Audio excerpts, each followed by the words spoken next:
अपनी पत्नी से संसर्ग हुआ और वह गर्भवती हो गई। उसने काइन को जन्म दिया और कहा, मैंने प्रभु की कृपा से एक मनुष्य को जन्म दिया। फिर उसने काइन के भाई हाबिल को जन्म दिया।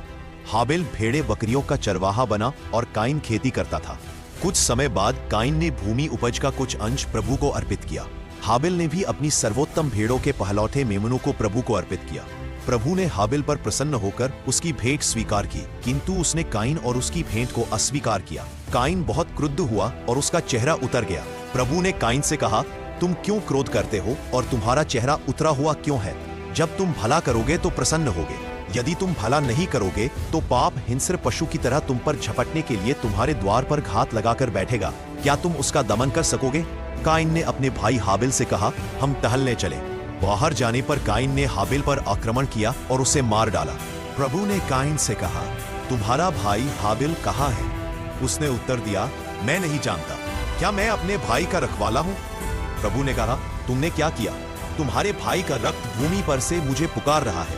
भूमि ने मुंह फैलाकर तुम्हारे भाई का रक्त ग्रहण किया जिसे तुमने बहाया है, इसीलिए तुम शापित होकर उस भूमि से निर्वासित किए जाओगे। यदि तुम उस भूमि पर खेती करोगे तो वह कुछ भी पैदा नहीं करेगी। तुम आवारे की तरह पृथ्वी पर मारे मारे फिरोगे। तब काइन ने प्रभु से कहा, मैं यह दंड नहीं सह सकता।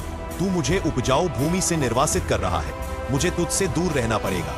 मैं आवारे की तरह पृथ्वी पर मारा मारा फिरूंगा और भेंट होने पर कोई भी मेरा वध कर देगा। नहीं, जो काइन का वध करेगा उससे इसका 7 गुना बदला लिया जाएगा। कहीं ऐसा न हो कि काइन से भेंट होने पर कोई उसका वध करे। इसलिए प्रभु ने काइन पर एक चिन्ह अंकित किया।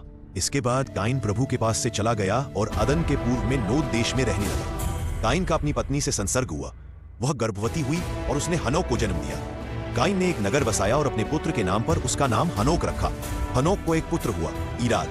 ईराद को महूयाएल, महूयाएल को मतूशाएल और मतूशाएल को लमेक। लमेक ने 2 स्त्रियों से विवाह किया। एक का नाम आदा था और दूसरी का नाम सिल्ला। आदा ने याबाल को जन्म दिया। यह उन लोगों का मूल पुरुष था जो तंबुओं में रहते हैं और ढोर पालते हैं। इसके भाई का नाम युबाल था। वह उन सब लोगों का मूल पुरुष था जो सितार और बांसुरी बजाते हैं। सिल्ला ने तूबल काइन को जन्म दिया। यह कांसे और लोहे की वस्तुएं बनाने वाले सब लोगों का मूल पुरुष था। तूबल काइन की बहन नामा थी। लमेक ने अपनी पत्नियों से यह कहा, आदा और सिल्ला, मैं जो कहता हूँ उसे सुनो। लमेक की पत्नियों, मेरी बात पर ध्यान दो। मैंने उस पुरुष का वध किया है जिसने मुझे घायल किया था, उस नवयुवक का जिसने मुझे मारा था। यदि काइन का बदला 7 गुना चुकाया जाएगा तो लमेक का 77 गुना। आदम का अपनी पत्नी से फिर संसर्ग हुआ। उसने पुत्र प्रसव किया और उसका नाम सेत रखा। उसने कहा, काइन ने हाबिल का वध किया, इसलिए प्रभु ने उसके बदले मुझे एक अन्य पुत्र प्रदान किया। सेत को भी पुत्र हुआ, उसने उसका नाम एनोश रखा। उस समय से लोग प्रभु का